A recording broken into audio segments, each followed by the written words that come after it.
Shalom Akayams. First, let's give all praises to Yahweh, Bashim, Yahushai, Bashim, Rakah, Kodash, Tawada, Amen. Shalom to the Akayams and double honors to the elders of GMS, Elder Gabar, Elder Rakah, Elder Railam, Elder Tahar, leading in truth and spirit and sincerity. Yeah? Okay. Today, I'm going to go through, talk a little bit about Baruch chapter 4. I'm going to quickly go through Baruch chapter 4. There's a lot, it says a lot in Baruch chapter 4. Now, those of you who don't know who Baruch is the book that was written in while the Israelites were in captivity in Babylon under Nebuchadnezzar, and it's also, he's the scribe for Jeremiah. So those of you who don't know who Baruch was Jeremiah's scribe, the prophet Jeremiah, and also the book of Baruch was written while the Israelites were in captivity in Babylon, okay? And it was talking about future prophecies that were going to come to pass, basically, yeah? Things that were going to happen to the Israelites, and to do with the last days, to do with the tribulations that they were going to go through in terms of going into captivity, to do with slavery as well, transatlantic slave trade, and things like that, basically. So Baruch speaks about those things in different parts of the book, basically. But we're going to focus on chapter 4. Yeah, so we're going to focus on Baruch chapter 4. So without further ado, let's start from the very top. It says, so in Baruch, in the book of, those who don't know where the book of Baruch is, it's in the book of the Apocryphas, right? Which is part of the Bible. We've always told you that the Apocrypha is part of the scriptures. They just took it out. So if you can see, I've got there, King James 16:11, as you can see. So I'm reading from the book of Baruch, as you can see, which is in, as you can see, King James 16:11. So this is what we're dealing with, all right? Just so you understand. So let's start at the very top, yeah? It says, this is the book of the commandments of the Most High and the law that endures forever. And if you'd been on my YouTube channel recently, you'd have seen a video that I'd uploaded a couple of days ago. It's called Think Not That I Come to Destroy the Law. And that was talking about the laws, commandments and statutes were never done away with, okay? Now, Baruch is going to reinforce that point in different precepts in this chapter, okay? And we always made this clear. The laws, commandments and statutes alone cannot give you salvation, and we're only talking to the children of Israel, because only the children of Israel can receive salvation, and only the elect are going to receive it on Judgment Day. So the laws, commandments, statutes alone cannot deliver you. It's through your faith and through your works as well. It's all wrapped up into one, okay? I've said this before, to follow the laws, commandments and statutes to the best of your ability, but through your faith you believe that you're an Israelite and that only Israel can be delivered and only the elect, and that Esau Edom is the so-called white man and all the heathen other nations that we speak of, and also through your works that you're bringing out this truth to your fellow Israelite brothers and sisters to wake them up. But like I said this before and I say it again, we're the messengers, but the Lord does the awakening. He's the actual one who decides who needs to be awakened and who doesn't. We just bring out the word, yeah? So it says here, so the book of Baruch, we're in the book of Baruch, chapter 4, verse 1. It says, this is the book of the commandments of the Most High and the law that endures forever. All they that keep it shall come to life, but such as leave it shall die. So that makes it quite clear. He says, all those that keep the laws shall live, and all those that forsake it shall die. Now we are living in Babylon today. This book was written while Baruch was living in Babylon. Now we are living in modern day Babylon, okay? Because this whole system is based on Babylonian and the reincarnation of the Roman Empire, right? That's why we call it the Roman Babylonian system that we live under today. So this is why I say that this applies to us today, and it's applied to our ancestors, what happened to our ancestors as well, basically, yeah? And it'll speak about that. But like I said, those who keep the laws to the best of their ability shall live, and those who don't shall die. And that's what the scripture says. The verse 2 says, turn thee, O Jacob, and take heed of it. It says, walk in the presence of the light thereof, that thou mayest be illuminated. So Baruch's making it clear. He says, take heed. And when he says Jacob, he's speaking to the house of Israel. You know, remember, he's in Babylon, in ancient Babylon. He's not talking to the ancient Babylonians. He didn't say, turn thee, O Jacob, and you Babylonians and you Chaldeans. Because this book, once again, we stipulate, was only ever meant and given to the children of Israel. The Bible is not for any other nation to receive. It's to tell them what's going to befall them in the last days, to prophesy to them, but it's not their book. It's not for them. It's not, no heathen nation can receive salvation. None. I don't care what nation it is, only Israel and only the elect of Israel can receive salvation. Okay? So it's verse 3 says, it says, give not thine honor to another. You see? Give not thy honor to another, nor the things that are profitable unto thee to a strange nation. Let me repeat that again to you. Baruch chapter 4 verse 3. It says, give not thine honor to another, nor the things that are profitable unto thee to a strange nation. So that's talking about the Lord's commandments and statutes, the Bible, the word of the prophets. Give it not to another. This book was never ever meant for any other nation to receive. It was only meant for us to prophesy to them about what was going to befall them in the last days, but not meant for them to receive salvation from this. The Lord's commandments and statutes, you see, these other nations are not going to follow the Lord's commandments and statutes until the kingdom of heaven is brought to this planet, until the Lord comes to deliver the elect of Israel. And once he's delivered the elect of Israel, then he's going to bring judgment to all the heathen nations. Esau, Edom's at the top of his list. But like he says, judgment must be brought to the house of Israel first. So the 2/3 of Israel are going to be judged. The other nations are going to be judged, and then they're going to go into captivity. That's why it says. That's why it says here, give not thine honor. It says, give not thine honor to another. Thy honor is what the Lord gave us. This is what gives us our honor. The word of Yahweh Bashim Yahushai, the word of the prophets, the word of the disciples. At this time that Baruch was in Babylon, he was talking about the Old Testament, the word of their forefathers, Abraham, Isaac, and Jacob, Moses, Joshua, David, Solomon, so forth and so on. Because those are the people that would have come and gone by the time that we went into captivity under Nebuchadnezzar. So we're talking, this is, when we went into captivity under Nebuchadnezzar was around 590 BC. All right, just for conservative sake, we say the captivity started around 600 BC, but over that 20-year period, the whole of the southern kingdom of Israel, which is Judah and Benjamin, were taken into captivity. So around 590 BC that happened. All right. Verse 4 says, it says, "O Israel, happy are we." You see, just Israel. Baruch understood that this book was only ever meant for Israel. Like I said, he's in captivity in Babylon, under the Babylonians.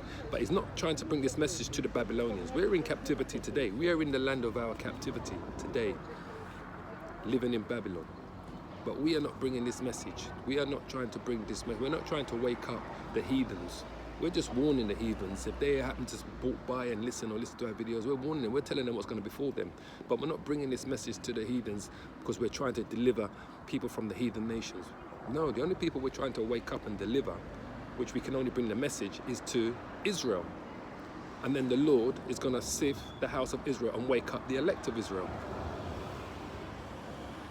So verse 4 says, "O Israel, happy are we, for things that are pleasing to the Most High are made known unto us." Right? Happy are we, because we are. Because when you wake up into this truth, happy are we, for things that are pleasing to the Most High are made known to us. So these things, most of these prophecies in the Bible were made known to the children of Israel, to the elect of Israel in the last days. The reason why is because a lot of these prophecies were to do with what was going to happen in the last days. So the prophets back then that wrote them down could only write them down and saw the visions, but could not connect the dots because they were not living in that time. It's as simple as that, right? So verse 5 says, it says, "Be of good cheer, my people, the memorial of Israel." Right? So be of good cheer, my people, the memorial of Israel. It says, "You were sold to the nations, not for your destruction," right? But because but because you moved the Most High to wrath, you were delivered unto your enemies. So that happened in ancient Babylon. That happened during the transatlantic slave trade. All right? During the transatlantic slave trade, when the Israelites were taken from the west coast of Africa and brought over to the Americas, all right, by these Europeans, we were what? We were sold to the nations. We were sold to them. The Hamites, the Africans, played a major part in selling the children of Israel to the other nations, to the Edomites. The Ishmaelites, the Arabs, played a major part in selling the Israelites to the Edomites. So we were sold to the nations, right? Which was a prophecy. So if we go into, look at these fucking dimwits here. If we go into Deuteronomy, just quickly bring it out for you.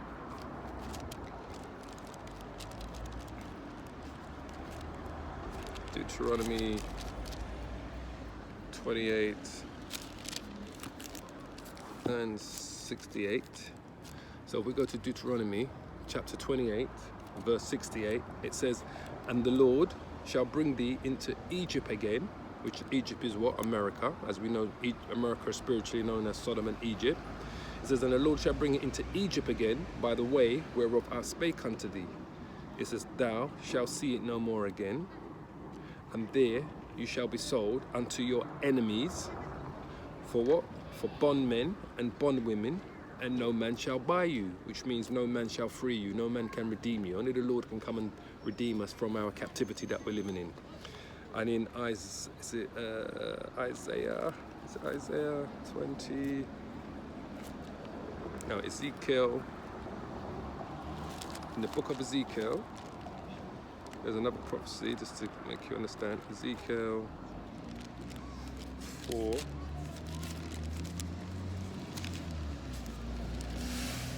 Ezekiel chapter 4. That's these Edomites, they're right devils, you know. I tell you. They're right devils, boy. No matter where you go, they surround you.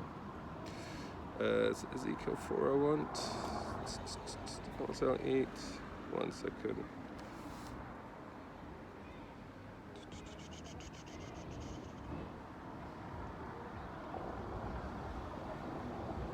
Yeah.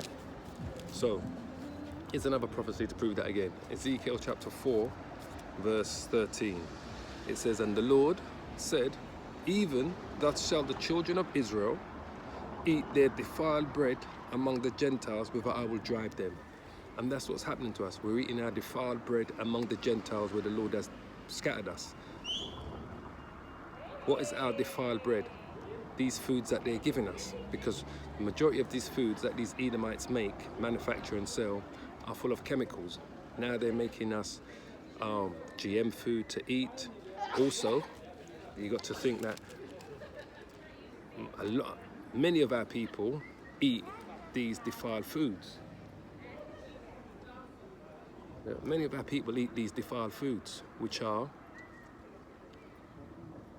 pork, all the unclean foods that you're not meant to eat, from the pork to the shrimps, to the lobsters, to the crabs, to camels, to those that do not chew the cud, and those animals that do not chew the cud, and their hoofs are not parted.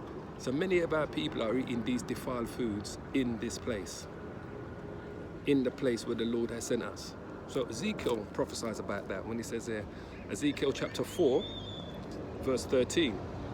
And he says, "And the Lord said, even thus shall the children of Israel eat their defiled bread among the Gentiles, whither I will drive them." So we are living amongst the Gentiles where the Lord has scattered us. Right? And we are eating our defiled bread amongst them, because most of these foods that they're serving us are filled with chemicals. So even the foods that we consider are clean, they prepare them with chemicals. So we are eating defiled bread. We're not eating.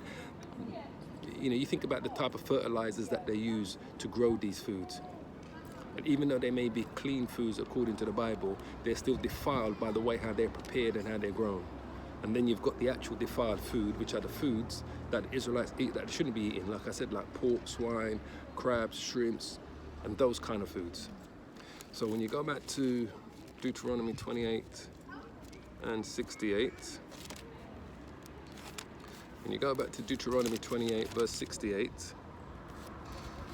and we read it again, and it says, Deuteronomy chapter 28, verse 68, and it says, and the Lord shall bring thee into Egypt again with ships, which is what happened to us, transatlantic slave trade. That's nothing new to anyone, all right? By the way whereof I spake unto thee, thou shalt see it no more again, which was our homeland, Israel, all right? And there you shall be sold unto your enemies, which is what they did, the Edomites. We were sold unto our enemies, the Edomites, because that's our number one enemy, the Edomites, all right? And we were sold unto them by the Hamites and the Ishmaelites, all right?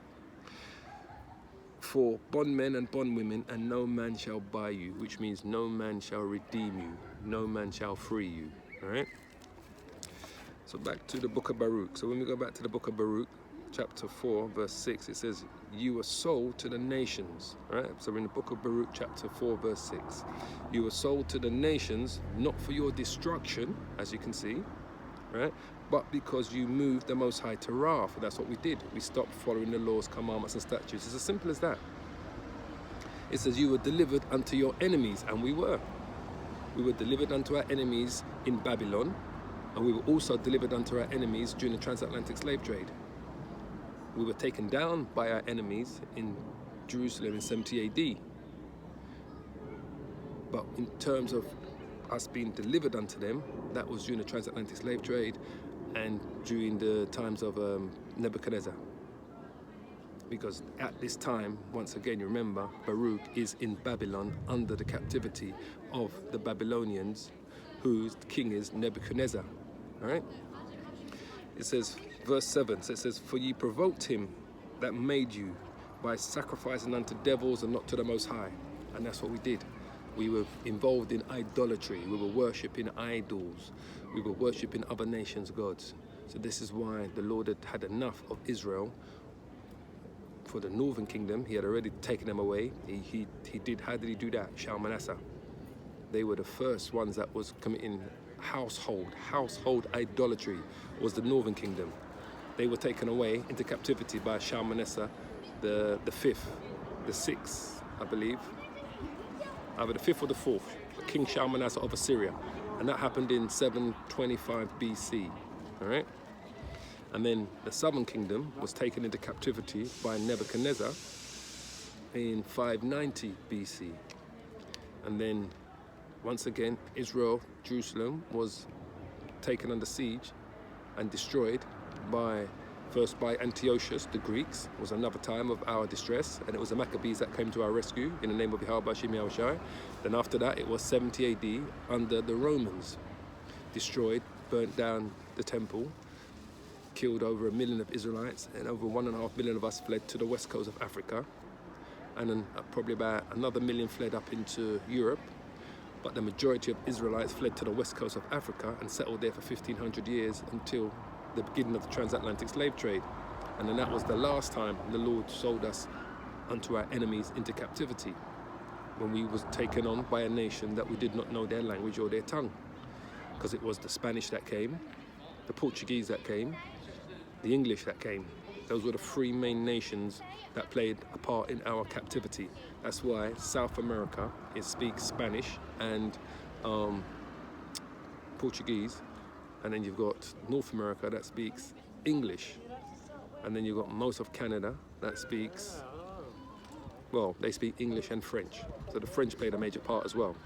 Those were really the four main nations that played a part in the transatlantic slave trade, between the French, the British, the Portuguese and the Spanish. And then you had the Ishmaelites, the Arabs, that played a major part in selling us to those nations. Alongside the Hamites, we were the Africans who played a major part in selling the children of Israel to those Edomites, which are the Spanish, the English, the French, and the Portuguese. So it says here, so back to verse 7. So we're still in the book of Baruch, chapter 4, verse 7. It says, for ye provoked him that made you by sacrificing unto devils and not to the Most High. You have forgotten the everlasting power and who brought you up, and ye have grieved Jerusalem that nourished you. Because that was the land of milk and honey. So we've grieved Jerusalem that nourished us, all right?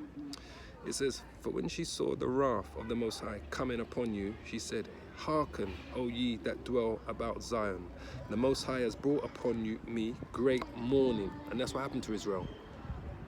So at that time that he's in captivity in Babylon, under the Babylonians, he's telling the children of Israel that the Most High has brought upon them great mourning because they were sacrificing unto devils. There was going on with enough idolatry during the times of the Babylonians' captivity. The Israelite from the southern kingdom, because that was the kingdom that was only left at the time, which was made up of Judah, Benjamin, and Levi, they were going on with enough idolatry. And I believe it was King Joachim, who was Joachim was the king at the time. Jeconiah, his name is pronounced. So verse 9 says, For when she saw the wrath of the Most High coming upon you, she said, Hearken, O ye that dwell about Zion. The Most High has brought upon me great mourning, which is what he did. It says, For I saw the captivity of my sons and daughters, which the everlasting brought upon them. And that was happening. Nebuchadnezzar was taking the Israelites into captivity at that time. Baruch witnessed the captivity of the sons and daughters of Israel, because he was one of those that was taken into captivity under Nebuchadnezzar. It says, Let no man rejoice over me, a widow.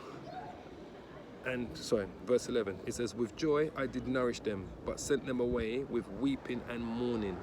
Because the Most High did nourish us. He nourished us in the kingdom of heaven. He enabled us to have great kings, from David to Saul to Solomon to Rehoboam. We had great kings.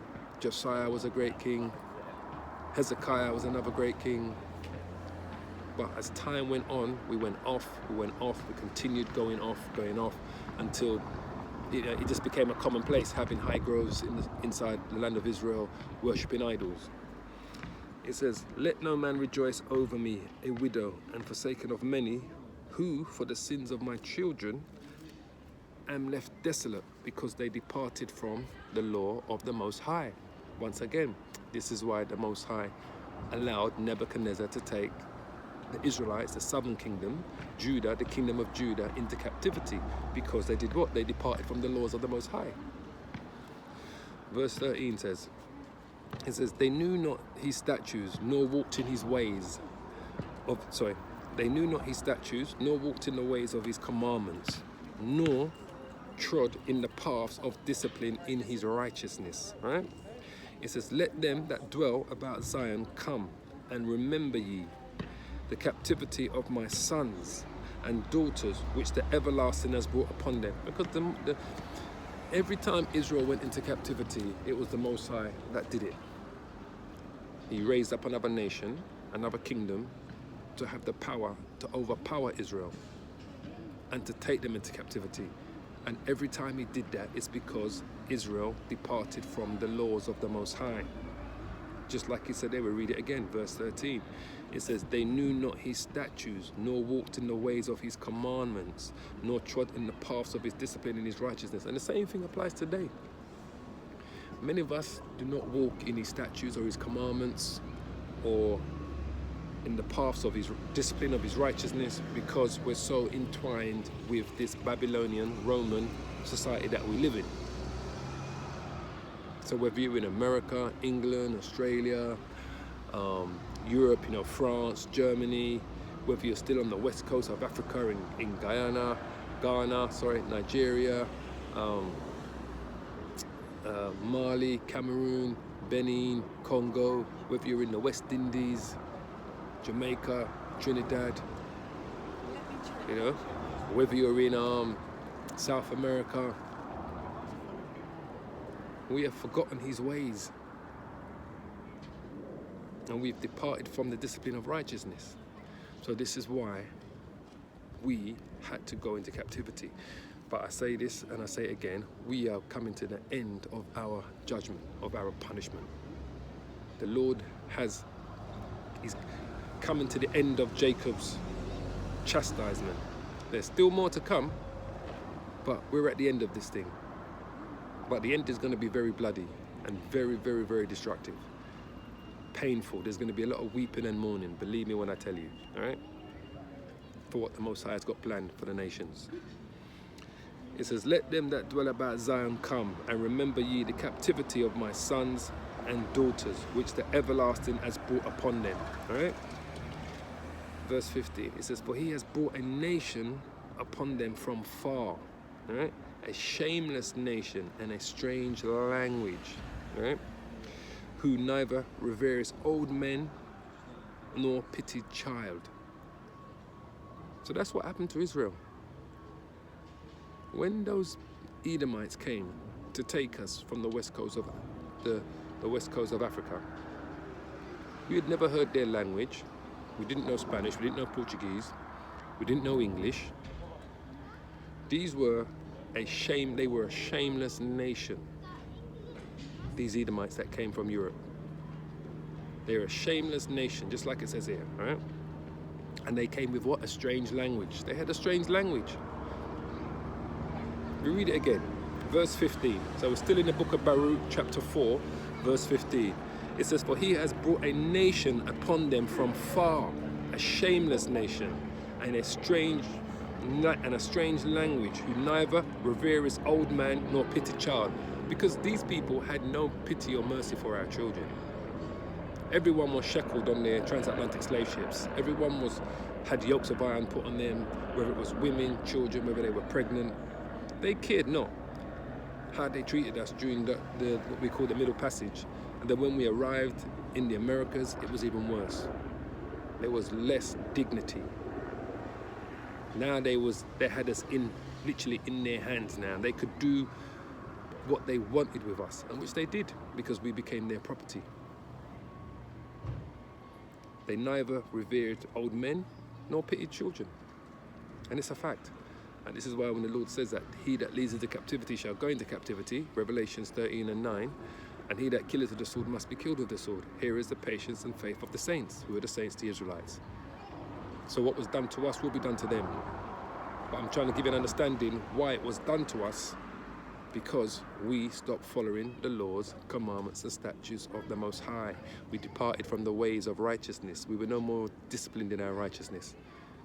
We become an undisciplined nation of people who started to follow after these heathen nations and worshipping their gods.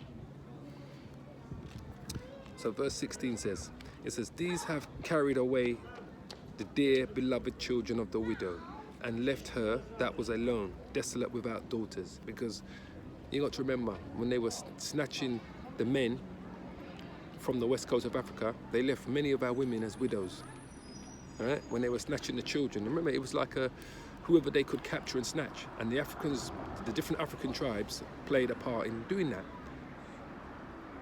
The Hamites, the Africans, were snatching us from our villages and selling us to the white man.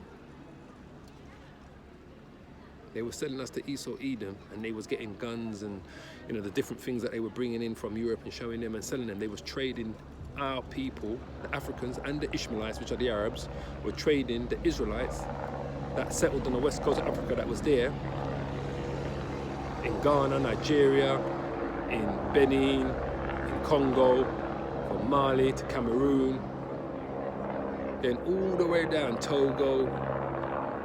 They were selling us. The Africans were the ones that was going into the interiors of Africa, capturing us and selling us to these Edomites.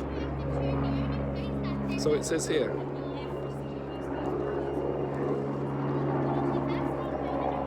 helicopter.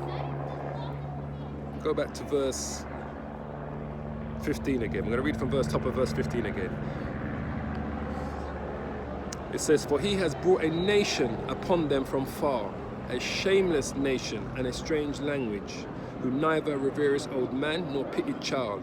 They have carried away the dear beloved children of the widow, and left her that was alone, desolate without daughters. But what can I help you?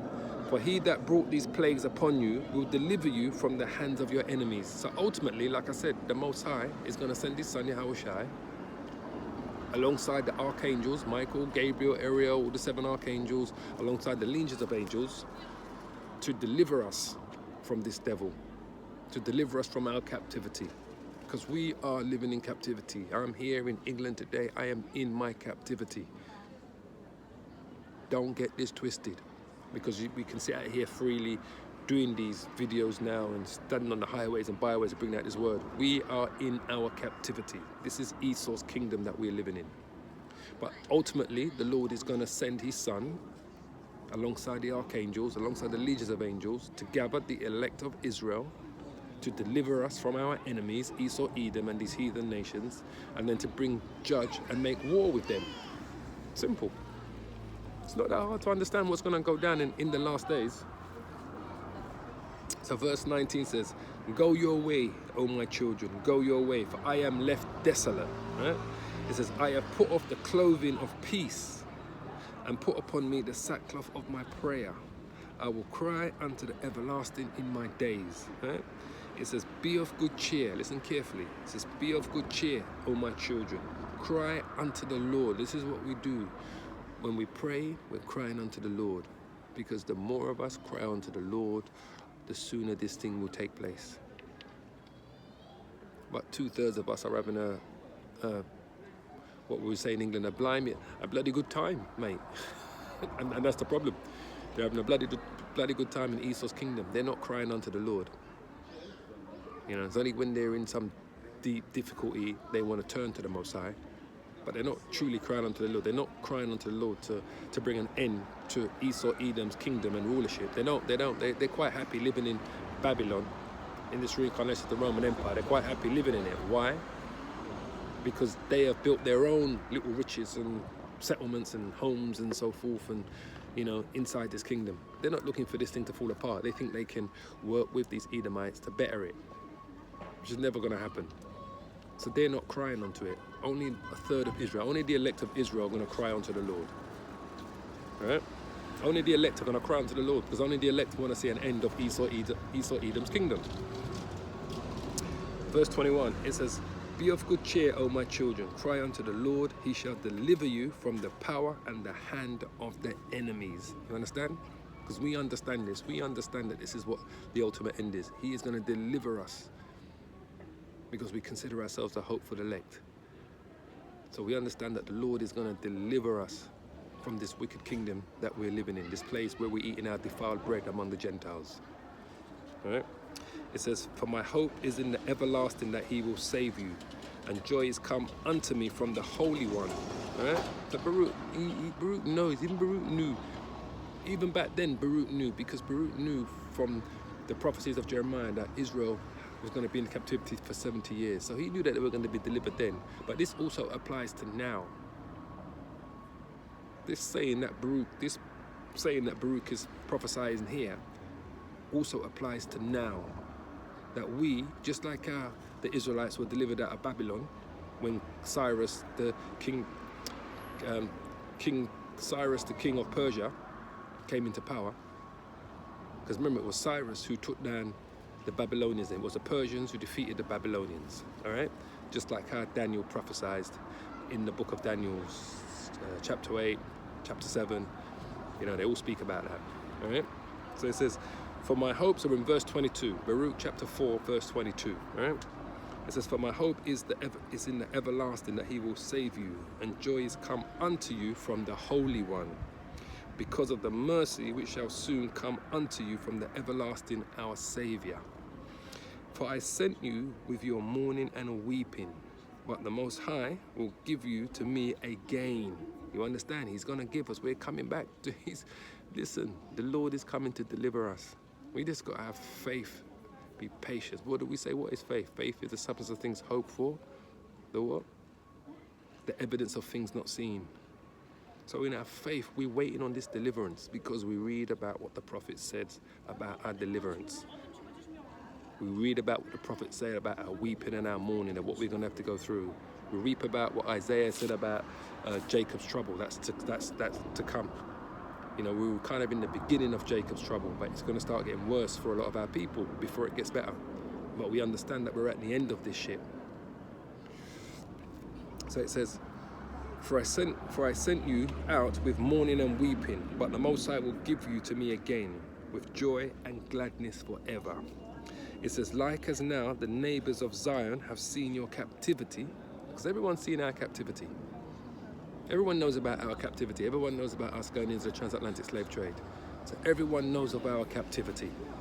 This ain't no grand secret that we were taken on slave ships and brought across the Atlantic to serve slavery in South America, North America, Canada, and all throughout the West Indies for these Edomites for 350 years. And then they spent the next 100 years incarcerating us and lynching us. This ain't no secret. Everyone knows this. It's just that these Edomites try to avoid speaking about their wickedness because they know deep down that they're going to face a judgment. They know deep down. There's no ifs, no buts, no maybes. They know deep down they're going to face a judgment. Right? I don't care what anyone tells me. I know those Edomites in their spirit know. No, there's no way. This is what makes them so mad, because they've never been able to reconcile what they did to us. And the reason why is because they don't know how. Just like the Daniel says, chapter 12, verse 10. Although you used to show the wickedness righteousness, the wicked will always do wicked. So when Daniel says in, where is it?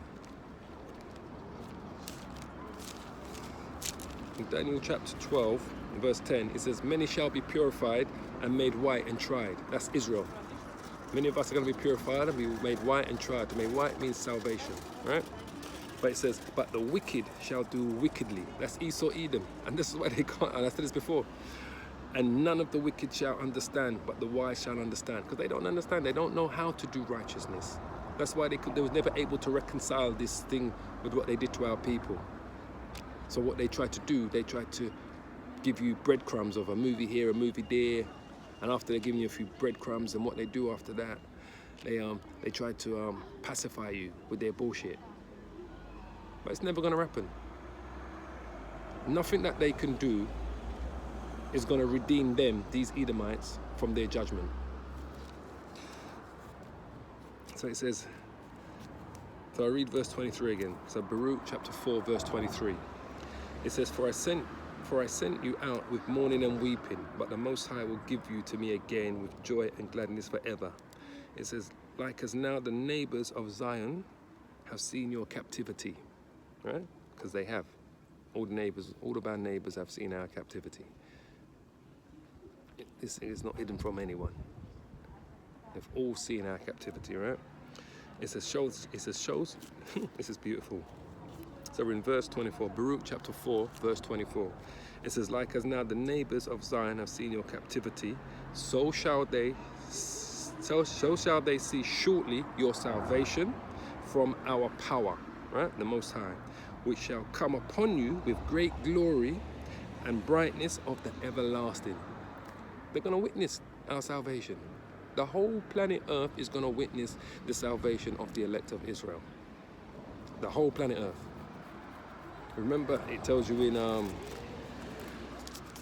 where is it?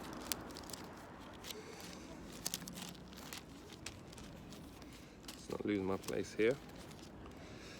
In Wisdom of Solomon, chapter 5. What does it say?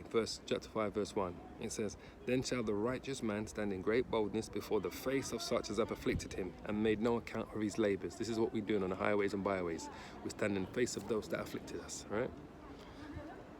And had no account for our labors. It says, oh, bloody wasp here. It says, when they see it, they shall be troubled with terrible fear, right? And shall be amazed at the strangeness of his salvation, so far beyond all that they looked for, right? And they, repenting and groaning for anguish of spirit, shall say within themselves, this is he whom we had sometimes in derision and a proverb of reproach. So they're going to see this salvation. The whole world's going to witness it.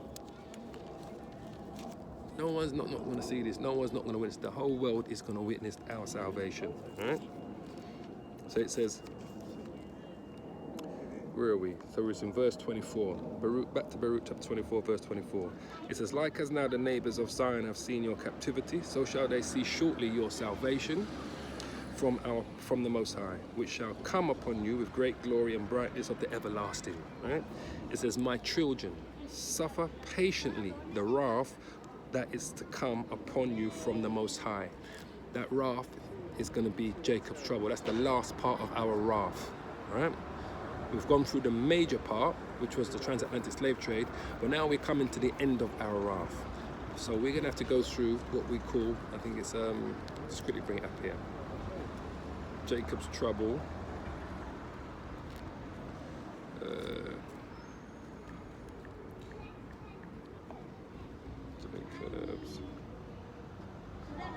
Let's quickly bring it up. I think it's Isaiah 30. Let me quickly find it.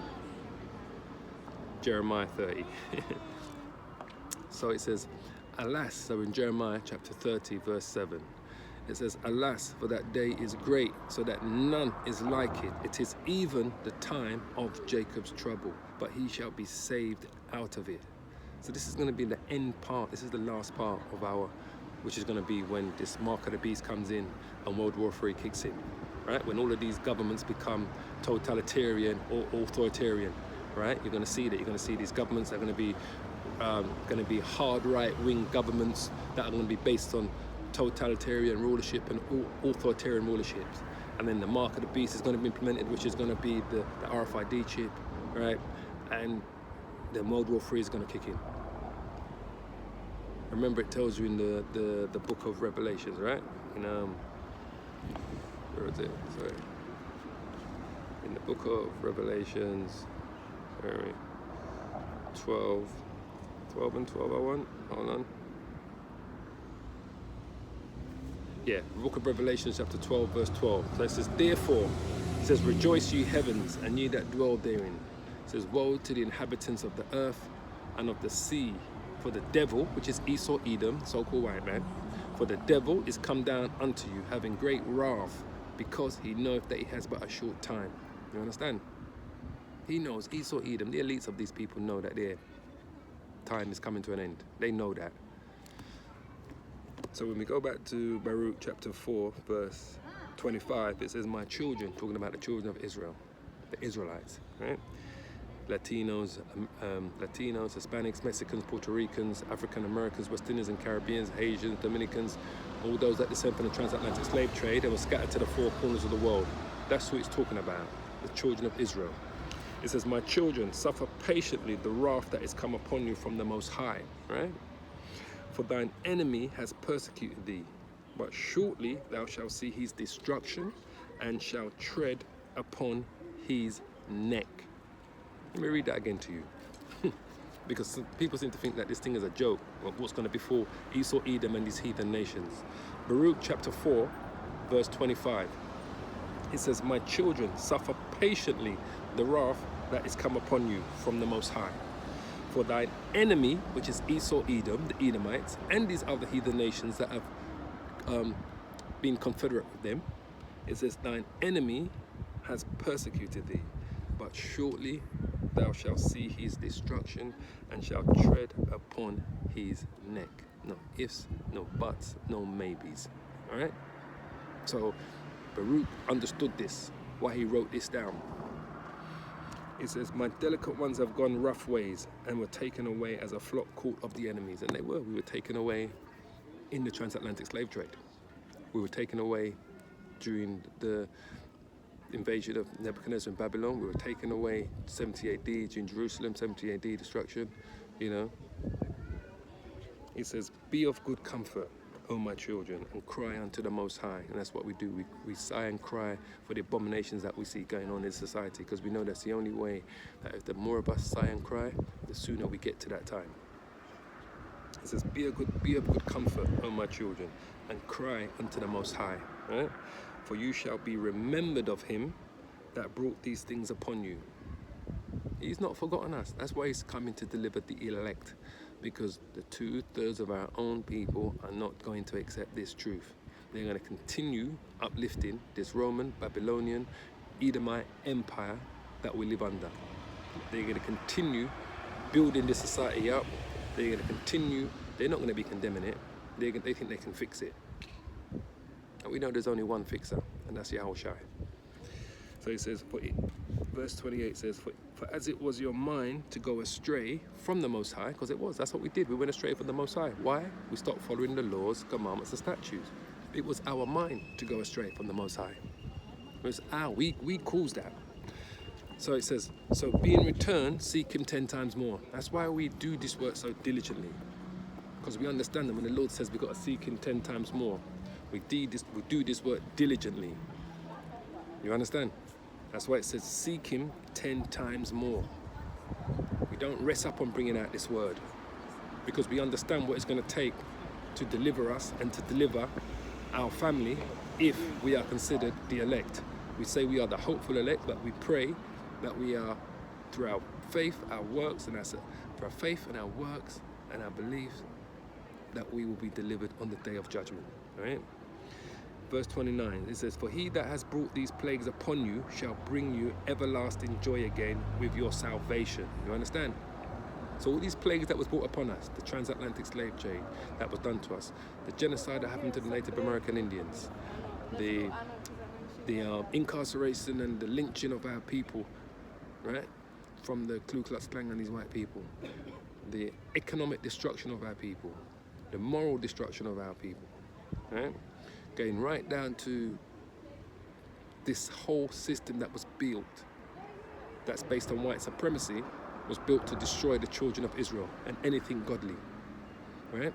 So it says, "For he that has brought these plagues upon you," who was that? That was the Most High. He was the one that brought these plagues upon us, right? "Shall bring you everlasting joy again with your salvation," because that's the end goal, salvation. It says, "Take a good heart, O Jerusalem, for he that gave thee the name will comfort thee." That's the Most High. He gave us the name and gave us to his son as a gift to his son, Yahushua. The name is what? Yasharallah. Israel, Prince of Power. It says, "Miserable are they that afflicted thee." So verse 31. So we're still in the book of Baruch, chapter 4, verse 31. It says, "Miserable are they that afflicted thee, and rejoice at thy fall." Because these Edomites are going to receive a judgment alongside these heathen nations. They're miserable is an understatement, but I understand why Baruch said that. Miserable are they that afflicted us, which is Esau, Edom, the so-called white man, and all of these heathen nations, from the Arabs to the Africans, right, that all played a part in our affliction and our destruction. Right? It says, "Miserable are the cities which thy children served." That's why we tell you that the Lord is coming to destroy all the cities of America. All those cities that we had to serve, it was our people, our ancestors that built up the United States of America on the back of slavery, right? Remember what we said here in the book of Wisdom of Solomon, when he says, Wisdom of Solomon chapter 5 verse 1, he says, "Then shall the righteous man stand in great boldness before the face of such as have afflicted him," which is Esau, Edom, "and made no account of his labors." Slavery. They made no account of their labor slavery because it was free labor that they got for nothing. So he says here, verse 31, so back in the book of Baruch, chapter 21, chapter 4, verse 31. It says, "Miserable are they that afflicted thee, and rejoiced at thy fall." It says, "Miserable are the cities which thy children serve. Miserable is she that received thy sons." Who received our sons, our children? The United States of America, the West Indies, South America, but mainly it was going on in the United States of America. But all the continent of America received our sons during the transatlantic slave trade from the ships. All right? They were brought over. Esau, Edom, basically, these Edomites, let's just get straight to it. These Edomites, the so-called white man, was the one that received our sons off of those slave ships and sold us to their fellow Edomites. All right? So it says here, "Miserable are the cities which thy children serve." Let me such judgment for them. "Miserable is she that received thy sons. For as she rejoiced at thy ruin and was glad of thy fall," because they rejoiced at our ruin. Even today, they continue to rejoice at our ruin and our destruction of our people. That's why they're quite happy to killing us in the Americas. In America, they can shoot a black man in the back at any time, any place, anywhere, without no recourse. They rejoiced at our destruction. They tell us to forget about slavery. They said you got a chip on your shoulder and so forth and so on. Right? They continue to belittle us, have bywords for us, call us cotton pickers, niggers, spics. The Native American, they call them Indians, which means savage. They have all sorts of bywords and names for us. All right? The scripture says, "For as she rejoiced at thy ruin," right, "and was glad of thy fall, so shall she be grieved for her own desolation." Right? So shall she be grieved. She's going to be grieved for her own desolation. Quite clear. And that's going to happen. The beginning of that is going to be World War III. The desolation of the United States of America. Esau, Edom's stronghold, HQ. All right? That's their HQ, remember. The USA. So it says here, verse 34 says, "For I will take away the rejoicing of her great multitude, and her pride shall be turned into mourning." Esau, Edom's pride is going to be turned into mourning. The judgment's coming, Esau. Mr. and Mrs. Edomite, your judgment is coming. All right? It says, verse 35 says, "For fire," listen carefully, "for fire shall come upon her from the everlasting." That fire is going to be the nuclear missiles that is going to be fired upon America from her adversaries and even from her allies that are going to eventually turn against her during World War III. That fire is going to be those ICBM, intercontinental ballistic missiles. And remember, when the Persians took down the Babylonians, right, there wasn't any war. They walked into Babylon and they conceded. This is how you know this is not talking about ancient Babylon. There was no war between Cyrus, the king of Persia, right, and Nebuchadnezzar's grandson when Belteshazzar, when Babylon was finally taken down by the Persians. There was no war. He walked in and they conceded. So this is not talking about ancient Babylon. This is talking about somewhere in the future. This is talking about modern Babylon, the United States of America. So it says, verse 35 says again, "For fire shall come upon her from the everlasting, long to endure, and she shall be inhabited of devils for a great time." All right? Come on, people. It says, "O Jerusalem," talking about the children of Israel. Pause.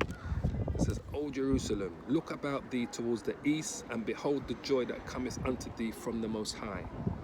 Lo, thy sons come down." Sorry, it says, "Lo, thy sons come whom thou sentest away.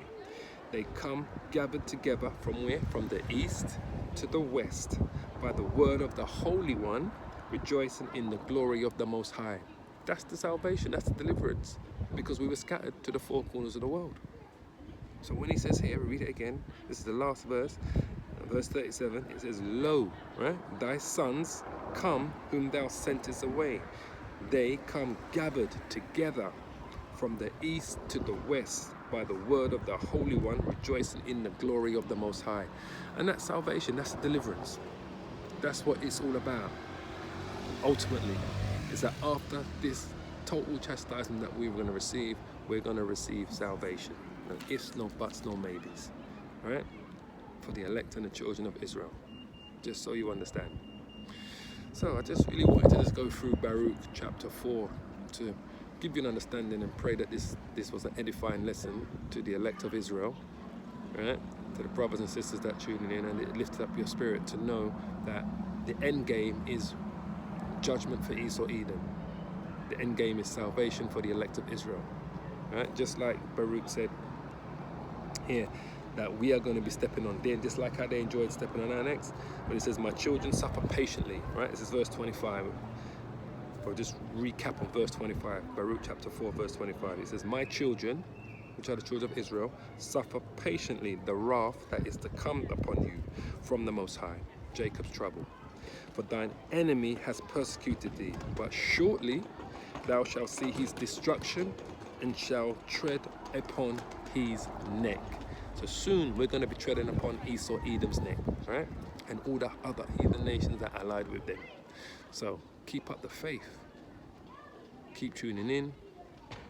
Keep doing the works. Keep following the laws, commandments, and statutes to the best of your ability, because the end result is that we, the children of Israel, the elect of Israel, are going to wage war and bring this white man and his fellow allies, heathen nations, into captivity. All right? No ifs, no buts, no maybe. So on that note, I want to give praises to Yahweh, Bashim, Yahushai, Bashim, Rakah, Kodash, Tawada, Amen. Shalom, Akayams. Shalom.